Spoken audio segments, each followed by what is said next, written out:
So I would like to introduce, or actually have them introduce themselves, Julie Davitz and Rich Maiore. Maybe I'll start with you, Julie.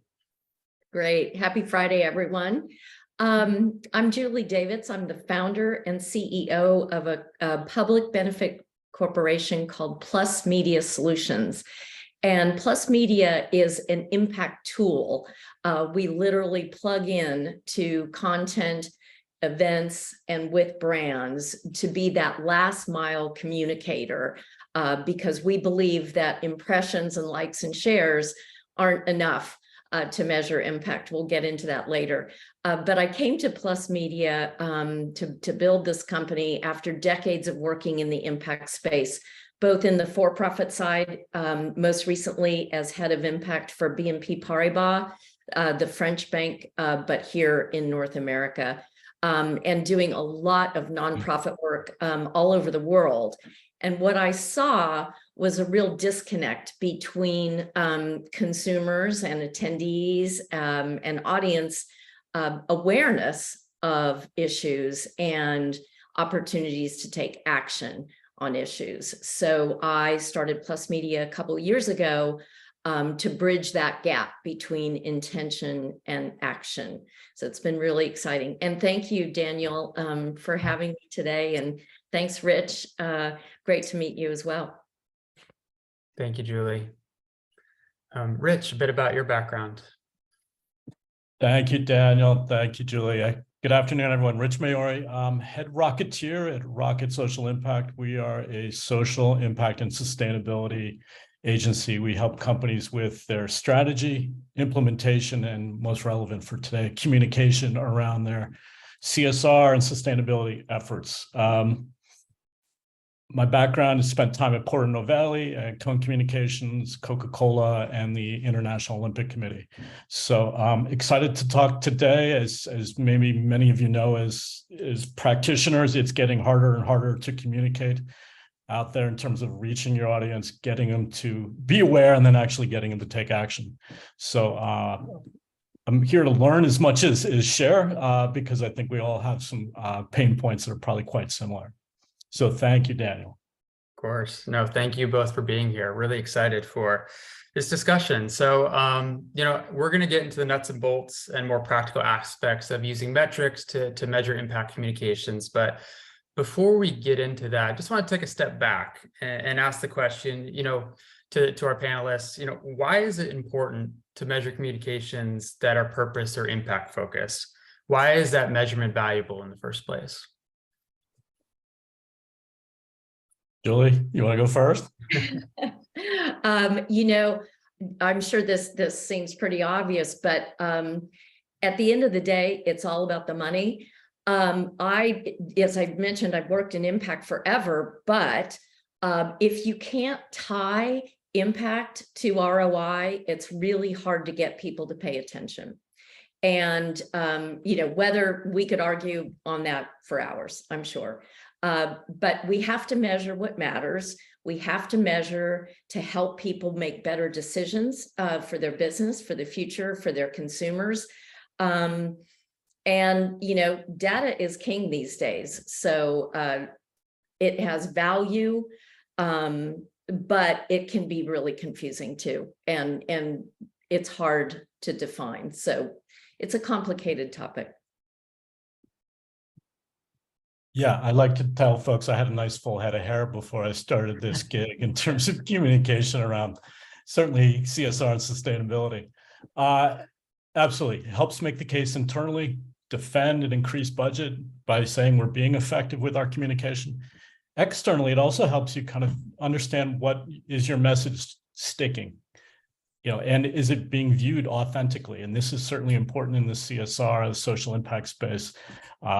Folks' BS meters, if you will, are much more tuned in now than they were 5 years ago. So making sure that our message, being able to see in real time, is our messaging being heard and is it being viewed authentically, is pretty important. So externally there, and then internally, to Julie's point, making the case why we need more and why we're being effective and why this strategy is one we need to stick with. And I would add, I read recently on Axios that the cost of ineffective communication in the US is now measured at 2 trillion. So that's just a huge number. Yeah, I would agree. I don't think we do it all that well. And I'm not pointing, I'll point fingers at myself as well as all of us in the industry. I saw a stat, 48% of consumers are skeptical of CSR related communications, and 68% of them are confused by it. So if you take that in and believe in those stats, we're not doing the best of job. So I think that's another reason to kind of look at all phases of our communication, but measurement being one of them. Mm-hmm. And I guess on that note, do either of you have an example, maybe a case study, something that you've worked on in your extensive experience where measurement really was able to provide that tangible outcome, whether it was more clarity of message or clear ROI or awareness, some of the ones that you've mentioned, like any examples that you could highlight for the group that would say that's a success story, that where the measurement really was used well. Go ahead, Rich. Okay, let me think of one. Hey, prostate cancer. Probably not the most exciting of social issues, but we had a CP&G client that was their issue, and wanted to make noise about it. So we were able to measure, not just on the social side where they're understanding the message and then doing something about it, but also how do they feel about the brand now that they knew this message. So we were able to go and do some measuring of the audience we were trying to reach, African-American men, because they have a higher incidence of prostate cancer, and then go back to them 8 months later and say, now what? Now, how do you feel? Where are you? That was a nice case study. So on the social impact side, I think about 12% of them, 12% increase in awareness of prostate cancer, that 1 in 6 men get it. That aside from skin cancer, it's probably the #1 cancer for men. And then we actually got 8% increase in men who said they were going to talk to their doctor about it. And if you know men, we don't talk to much about our health, and let alone prostate, which could involve then the doctor doing a prostate exam, which none of us really get too excited about. So we were kind of excited about the social impact piece. The most important thing is those who are aware of it felt better about the brand, had indicated a higher interest in brand consideration, higher interest in brand purchase. And that, to the brand manager, who was our client, was kind of a bit of a golden ticket, if you will, being able to say, this is working. The message was received, and not just they're aware, but actually now talking about changing their behavior on the social side, as well as on their consumer purchasing side. So, the joke I make to the team and clients, if we can do it for prostate cancer, we can probably do it for other issues and topics as well. No, that's a great example. And I know, Julie, you're focused a lot on inspiring action. So just not only sparking awareness, but also within, Plus Media, how do you get people to actually act upon it? So any from a measurement perspective and kind of bringing measurement to the conversation, is there any examples that you can provide where you're able to actually prove outcomes related to actions taken? Yeah, we have an advantage in that we get predisposed audiences or consumers to take action. So the first case study that comes to mind, we plugged in to a really cool independent film called Savvy. It focused on women's financial health and the importance of financial literacy for women. And one of the best measurements that we got was a solution that we provided. So the audience is watching this show, this documentary film, and they're interested. It's one click to get our menu of action items. That means information, other things that they can do around financial literacy. We offered a free course called Get Your Shit Together. And the woman who runs this company called me and said, our website is blowing up. We have so many people signing up for our course. So that's just a little snapshot of the measurement that we were able to provide the producers of the film. More concretely, just recently, we plugged into a big global social impact investing event. And we had about 4,000 attendees who all identified themselves as impact investors.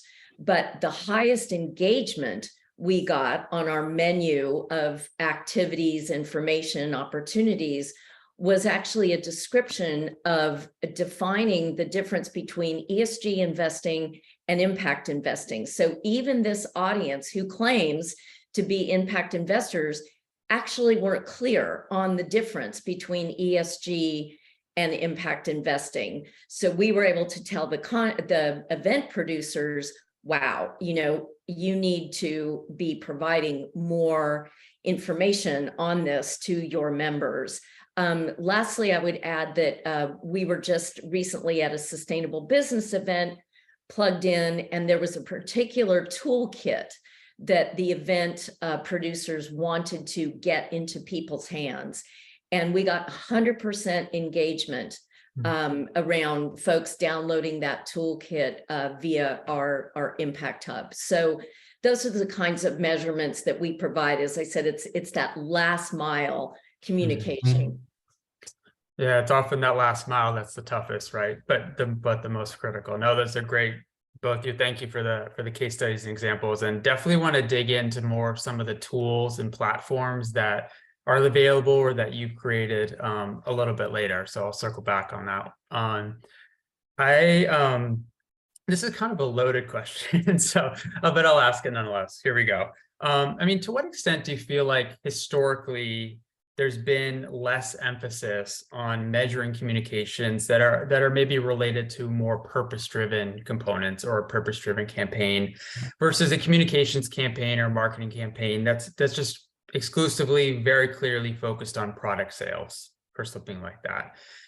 Has that historically been an issue? And if so, like what has changed in more recent years around this focus on measurement? I can jump in, Julie, and then we can Go for it. We can trade off who takes the first question. What has changed? CSR was soft. You're right. So maybe 5 years ago, it was kind of viewed as the thumb in relation to the company. It was kind of over here and doing good things. We weren't asked too much around impact, and certainly weren't asked too much around to drive business.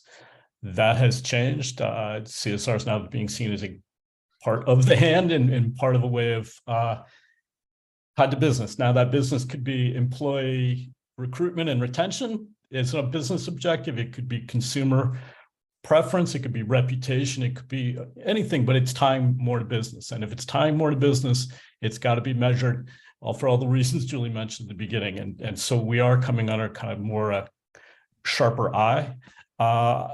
But I think there's still a lag. We still have clients who are looking for a number of impressions, and we're kind of like, million impressions isn't going to tell really get you what you. There's more to it than that. So I still think within the CSR departments of companies and ESG and sustainability teams, there's still a little understanding of what the measurement should be and what success looks like, because it's not just the number of impressions, as we all know. But yes, it's gotten sharper, meaning that folks are paying attention and they're putting their dollars where they're seeing movement. Yeah, and I would add that I absolutely agree, Rich. I think coming from the nonprofit view and the banking industry, there's a big shift in the economy in general. I mean, there's so much more competition, and consumer values have shifted. I mean, you think of way back when, and when we would go to buy a pair of tennis shoes, it was Keds, and then in the 80s it went to these luxury brands, and then today it's moving to the sustainable brands. I see someone popped up in the chat about the Edelman Trust Barometer. Absolutely. Consumers are much, Rich mentioned this earlier, consumers are much more critical. So given the competition, the critical eye and the fear of greenwashing, shifts in the economy, I think all of that adds up to the need for better measurement today around purpose, so that there is this avoidance, or rather, this more authentic and genuine communication around authentic and genuine purpose and impact that doesn't backfire on a company. And I think that one of the reticence about measuring prior to this is companies are risk averse. And they're afraid if they say too much, they're going to get in trouble. If they say too little, they're missing out on an economic opportunity. So it's really threading that needle and getting it right. That's so important. No, that's fantastic. Thank you both for that. And I guess just to get into some of the tactics of first of all, defining what metrics I should be looking at, and then measuring those, or having platforms and tools to measure them. I mean, maybe just a hypothetical scenario, and I know many of us maybe are in these roles where, hey, if I'm a brand manager and maybe I'm working for an organization that has a campaign related to climate change, or a product that's eco-friendly, if I've assumed that role and I'm about to launch a campaign, what metrics should I be thinking about, and why? Maybe Rich, to your point, like beyond impressions, what other types of measurement metrics should I be thinking about well in advance of launching the campaign to start that conversation? Are there any that are typical for the purpose impact space that you'd bring to that first discussion? Yeah, we try to keep it super simple. So awareness and behavior change, and then under there, so those are your two pillars, if you will. And then under there, number of impressions, obviously, or the types of placements, the quality of the message. Are they using our keywords? Are they using our message? Where in the story is that? Obviously, kind of then things like web traffic and shares and posts, and social media analytics, lead sourcing could be one if the company's there. But then on the behavior side, what's those audiences that we're reaching? What do we ask them to do? On the social impact side, it's not so much go out and buy. It is, you have this continuum of passive to very hyperactive. And where are they on this? Just like a brand consideration scale for a product. Same thing, but on the social impact, in terms of behavior, are they taking action? Are they taking a pledge? Are they sharing? Are they reposting? All the way down to, are they donating and being a brand evangelist, just like, again, on the product side. So there's analogies, but again, the BS meter is a little higher on the CSR kind of messaging, and so consumers are being a bit more skeptical. So those are the two areas we start with. How are we going to, raising awareness, and what are those metrics, and then how are we changing behavior, and what are those metrics? No, that's great. Yeah, Julie, any metrics to add to that list? I would say alignment. I mean, I bet we've all seen like these ads on TV for cars. I won't name the brand that has these, turtles on the beach. What do the turtles have to do with the car? And is that going to make me purchase this car? I think that this measurement has to align with what the brand is and what the brand stands for. So that's where we come in. We work with firms like Rich's and then understand what is that action, or what maybe the intended constituent, what else do they need to know about that brand in order to make that purchase decision? It's a fascinating kind of dance, but the more aligned those two things can be, the higher the chance of engagement. Yeah, and I love that turtles example. That's I Yeah, think we've that's all good. seen ads too where there seems to be a mismatch. It just feels off. I guess to follow up on that, and this is kind of a big question. I think it's one that many of us struggle with or grapple with is, if we're working with the brand or for a brand that maybe aspires to be more purpose driven. So maybe they're not there yet, but they want to start building to the point where that maybe there is more alignment with a campaign of that nature. I guess from a measurement standpoint, or I guess in these early conversations, like how do you advise your clients or your partners if they want to get there, but they're not there yet? So not 100% aligned now, but want to be there in 5 years' time. Part of our job is to tell them to come out on the ice, if you will, and they're not going to fall in. Like, it's okay, it's safe. So what we do is there's certainly some data saying, look, at this point, consumers, you want to see where you are in your journey. And even if, so goal setting is always a little scary when you're just starting off. But again, consumers want to see where you are. If you're falling behind, they just want to have a honest and candid communication where you are, and transparency obviously being key. So we sit down with them and say, where can we be, and how can we ensure we're always being authentic or credible in anything we say and anything we do, even if it's baby steps or grand visions. How can we ensure that we're being credible and authentic, and then really trust the consumers to or the stakeholder audience? It could be employees. Where are we, on this journey, and being very transparent with that, which is somewhat refreshing, but a little scary, certainly to a brand manager or someone like that who's never quite done this before. Mm-hmm. And I would add that the employee point is a big one. Yeah. I mean, we've all seen the statistics about retention, but also when we approach it, we call our theory of communication. We use CARE, which is C stands for contextual, A is authentic, R is relevant, and E is engaging. And what that brand that's just starting out on the journey, they need to be authentic. And consumers, I think, are more sympathetic when you're telling the true story and putting their work, even if it's just nascent, putting it in context. And then being able to show the growth and improvement. I mean, that's powerful. I mean, everybody loves an underdog story, right? So being able to translate that to consumers is what we look for. That's great.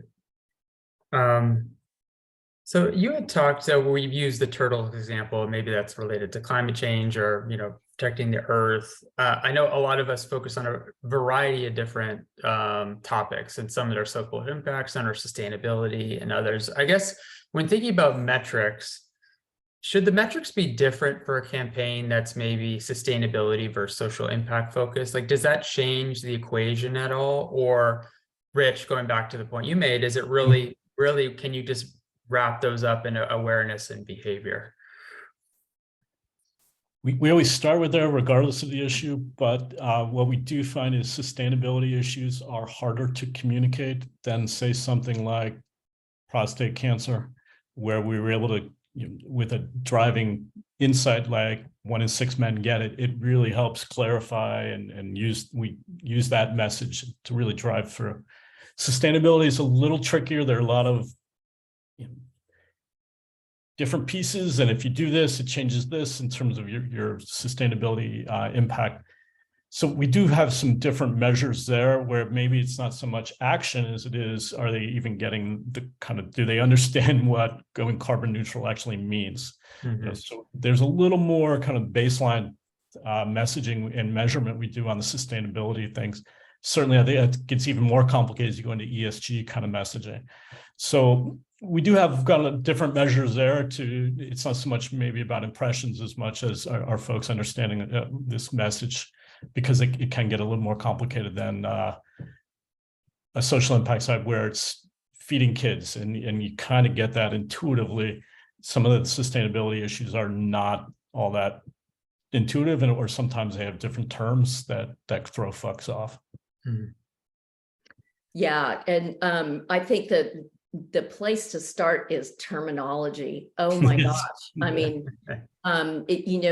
today, actually, there's an Apple TV show that is dropping called Extrapolations. It's on climate change. I haven't seen the show, even though we have created the Impact Hub for this show.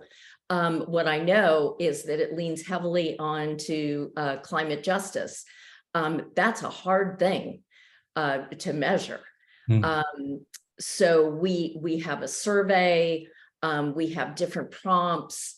I think what's important, Daniel, to your point, is you have to measure what matters, and getting the client to define what is their, how do they see sustainability? How are they measuring it? And what do they need to fill in those gaps to that sustainability, that ESG report, purpose, impact. Those can be very, very loose words. And so the more defined you can get, and then we attach some sort of solution, whether that's more information or a specific action to reach those KPIs.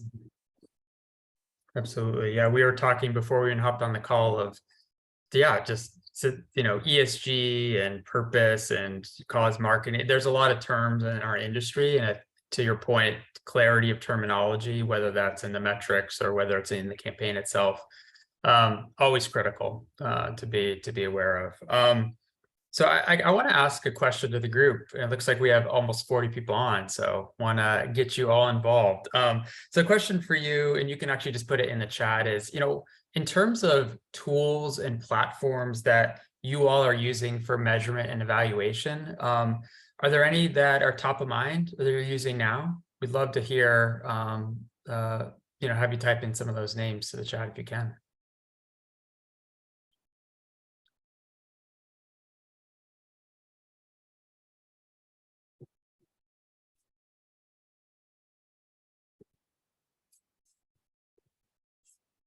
And it's fine if you haven't.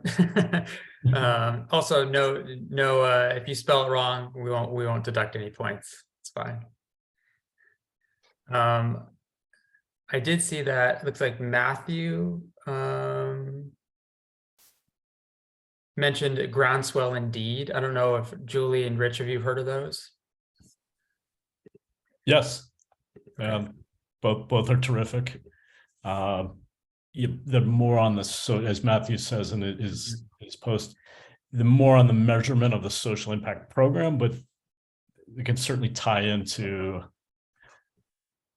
we've been able to tie in with their efforts to talk about media relations impressions and kind of some measures there. Yeah. Tied to awareness and behavior. Yeah, the same. And we will tie into a number of third-party via API to measure, again, what the client wants to measure. So for example, we have a film coming out, or there is a film coming out on the affordable housing crisis in the US. So we actually designed an activity locator. So if someone's watching the film on affordable housing crisis in the US, they can type in their zip code and they can find the list of what resources are available to them in that zip code. So that's an example of we sometimes need to create our own measurement tool, or we will use a third-party vendor. Mm-hmm. That's great. I mean, Julie, Rich, any other platforms or tools that you have used throughout your careers or developed yourself that you feel like have been useful from a measurement and evaluation standpoint? We use Muckrack and Critical Mention, probably, and I'm seeing some heads nod, so folks should be familiar with those. They do everything from impressions all the way to content analysis, to web traffic, to quality of messaging keywords, and then being able to show that share of voice against other kind of similar companies or organizations is always helpful to put a a nice visual in front of the client so they don't have to try to interpret everything. So, but we use them, but some of the others you've mentioned are equally as just as good. Great. Yeah, I would agree. And I would say that weekly, probably another one comes up that we could possibly implement. And I think the same would go for surveys. We often get clients who want to do a survey, want to embed a survey on their Impact Hub. So many different vendors, some are much more complicated to use than others, and some have really robust data that they capture. So again, I always go back to what do we need to measure, and then find the tool that is appropriate to gather that data. Mm-hmm. Yeah, Julie, to follow up on that, I mean, have you found that your clients or brands in general are good about having those measurement conversations early? I said in advance of launch a campaign, or even just like the early stages, right? Because are they good at that? Could there be room for improvement there? Because it sounds like that's a critical piece for being able to get the outcomes that you want at the back end. Yeah, and I agree. I think that it depends on the brand. I was recently speaking with the Chief Impact Officer at Ben & Jerry's. I mean, they are fantastic. They are so on it, but not everyone has that capability, right? Or that intention. So it depends. I think the fallback is always, well, we measure impressions. Okay. At Plus Media, we don't really consider that impact because what has happened? If you just put a thumbs up, or you share, or you get more eyeballs on your content or with your brand, that's great. But where's the impact? So we're trying to push brands to take that next step, and that conversation does need to happen earlier. Absolutely. And Tara had a great question along the same lines of, if you want to build that buy-in and that kind of just focus on having measurement, even if the organization, even if those tools happen to be available, even if you have a subscription, for example, like how do you drive that interest within your organization to commit to metrics and make that a critical piece of every campaign? Yeah, I wish I had a perfect answer. I don't, short of doing the Jedi mind trick on clients. There's not, we, like Julie said, try to talk early on. What does success look like? How can we come back to you 6 months, a year from now, and show you where we are against those goals? And to do that, we need to establish some benchmarks, or we need to be measuring a variety of different ways. Sometimes they get that, sometimes they don't. We've had CEOs that say, I'd love to see this. And then we show them what love costs or what love's going to take. And suddenly they don't love it anymore. So I do think, but having that conversation and being the voice that's needing to tell companies what they need to hear, maybe not what they want to hear, and try to establish some metrics beyond impressions. Absolutely. And I hope that's the one thing you're taking away from today is like impressions are just, as I think we all know, is just not a good measure on its own. So yeah, it's hard. I gave you that case study. The client committed to doing some surveys ahead of benchmark surveys ahead of time to measure that. Not all clients do that, and it can be a challenge to then try to spin together a story around impact and results with one arm behind your back, because you don't have kind of that before and after. And maybe what's helpful is to ask the brand, what is this going to cost you if you don't have this impact measurement? Mm-hmm. Because competition, I think across sectors is so great right now. Yes, there's a cost in measuring, but there's a cost in not measuring. Absolutely. I see we have some great questions coming in from the chat, so I definitely want to circle back to that in just a moment. But maybe just to close on the panel portion here, for I personally, like, I can find my way around an Excel file. I know some about analytics, but I wouldn't say I'm a numbers person compared to many of my expert colleagues. What advice would you give to communications or PR professionals who, acknowledge the importance of measurement, but don't necessarily see themselves as data people? How can they add value and push that conversation within their organizations? It can be done. I'm the poster child for like liberal arts education. I don't do numbers, and I'm able to have those kind of conversations with C-suites around. Rely on the tools that you subscribe to, because that's what we do. They give us the numbers, and then we're certainly playing with the numbers a little bit, but it's not that intimidating. So back to, if I can do it, I'm sure anyone else can do it when it comes to the math and the numbers. But you got to get over that. You need to, Daniel will work on it with you, buddy.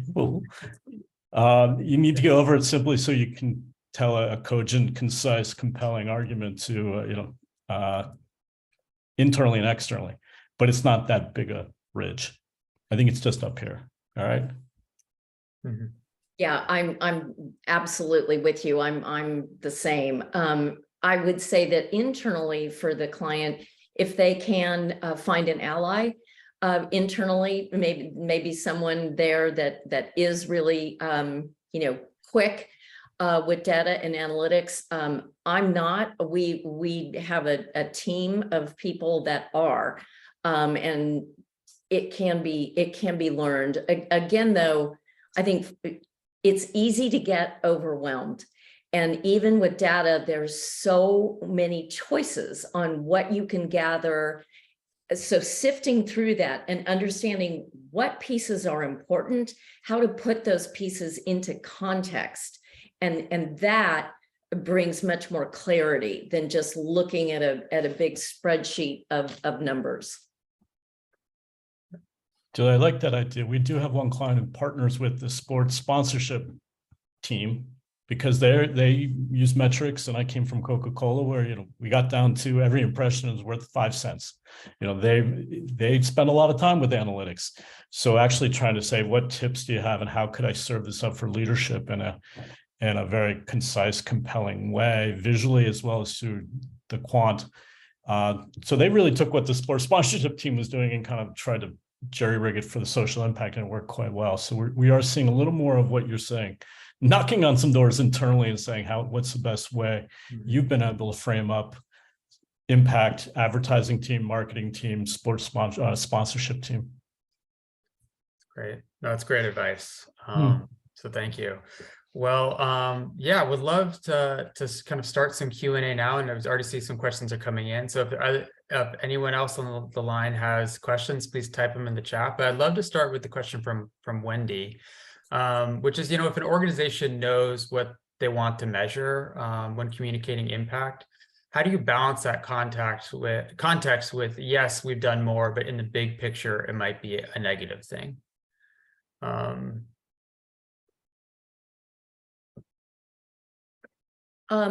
I might ask for a little bit more clarification. So we've done more in terms of Daniel, I can hop in. Oh yeah, please go ahead, Wendy, if you want.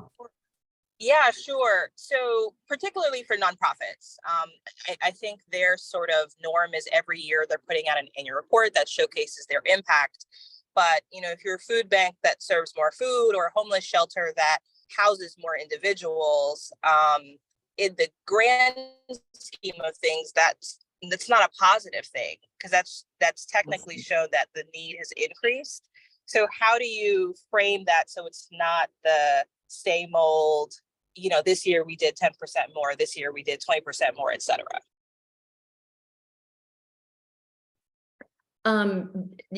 From Plus Media's perspective, we would probably go towards telling a more personal story about food bank recipients or a particular homeless individual or family's experience. Yes, being able to share the numbers of success, but going back to the relevance, what's happening in the environment at large, odds are that's still a problem, even though your nonprofit has been quite successful. Yeah, I would build on that. Just say a lot of times we see companies and certainly nonprofits focus on the outputs, number of meals delivered, number of people reached, number of communities. Those are all valid and important. But to Julie's point, we spend a lot more time on the outcomes now. And the outcomes could just be a couple stories. We're not saying do longitudinal research saying do people have a higher literacy, do kids have a higher literacy rate now? Because that takes time, and you're talking measuring behavior change over a longitudinal time. So it's not easy. But can we reframe that and put it more on the outcomes and tell a few stories about that? And that becomes emblematic of your kind of overall impact. So trying to get away from the numbers game, because it's a philanthropic arms race of how many people you reached, how many meals you put out there. And after a while, we hear consumers. It's the same thing on the corporate side. Who's donating the most? Don't get caught up in that game. How can we focus on the outcomes? And again, those outcomes don't have to be the long-term behavior change we're ultimately seeking, but the short-term wins we're getting around employee engagement or around community impact from a storytelling point of view. That dimensionalizes also makes leadership gets their head around it a little bit better and takes away the risk, because nonprofits, one of your superpowers is telling stories and capturing really compelling content that's authentic and compelling. I hope that was helpful, Wendy. Sounds like it was. Thank you. Thank you both. And Matthew had a question around tools. So has the absence of feature-rich reporting tools prevented brands from pursuing social impact programs and purpose-driven outreach? So not having those tools historically, or maybe not having as robust tools or the budget for them, like has that prevented pursuing those programs in any way? It's a great question. It hasn't ended. I haven't run into anybody saying we're not doing it. What I have said is we're not going to invest as much into our social impact efforts because we don't have robust measurement, and then we can't show the effectiveness of this on the business side. And so we're not going to put as much into it. So I am seeing that as a challenge where they're not measuring, and then they're turning around saying, well, we can't do much because we're not measuring. And you're like, aye. So there's a little of that. Yeah, exactly. But it's a good question, Matthew. We do see some companies don't go full into it because they don't feel they have the tools to measure the impact, which will drive you a little bananas. Yeah, I completely agree. And one of the reasons that we designed Plus Media as this impact plugin is to allow for measurement that's scalable. Our system is much more affordable than a big impact campaign, but still provides measurement specific to what the client needs. So and look, every website you can get Google Analytics. So I mean, you can't always use that, I think, as an excuse. I think there are ways. Maybe they're reticent to find out what their data actually is. So that's great. So we talked a little bit before, and this has come up in past Impact Council sessions. We talk about it a fair amount, which is this idea of greenwashing. And Rich, you were talking about some of the challenges with terminology, as well as just kind of the difference between a social impact campaign versus sustainability. I guess related to greenwashing or just exaggeration of environmental credentials, do you have any case studies or best practices around on how metrics can help specifically in that context? Because I think a lot of us are being asked to work on sustainability campaigns or those related areas. how can we thoughtfully bring metrics into those conversations? Where we've seen probably metrics help the most is, proof of concept in terms of our messaging. Is it resonating? Is it being perceived as authentic? Are they using the keywords? Are they taking our core messages and including them in the story or the post or whatever outlet we're talking? They don't really come up too much when we're crafting the messages, unless we're going to do focus groups with employees or consumers.